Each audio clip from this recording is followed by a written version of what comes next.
शहदाद कोट की शहरी सर्दियों के इस मौसम में खुद को जहां गर्म रखने के लिए गर्म कपड़े पहनकर खुश्क मेवे खाते हैं, तो वहां शहदाद कोट का मशहूर सौगात मुरमुरे, जिसे गजक और सिंधी में लाई कहते हैं, खाकर भी खुद को गर्म रखते हैं। सुंदरदास लाई वारो मशहूर आहे।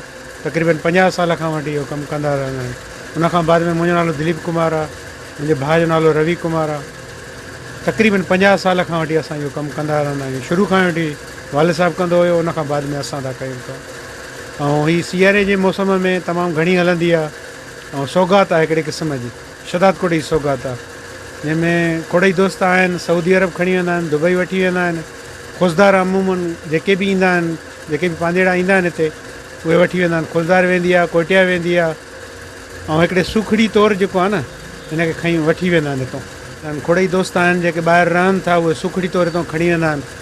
मसइलो इहो आहे त पहिरियों जेको आहे मटीरियल सस्तो हुयो, असां आम कयो होसीं। हाणे मटीरियल तमामु महांगो थी वियो आहे, गुड़ महांगो थी वियो आहे, खंडु तमामु महांगी थी वई आहे, हिन में लिक्विड ग्लूकोस पए थो, उहो महांगो थी वियो आहे तमामु।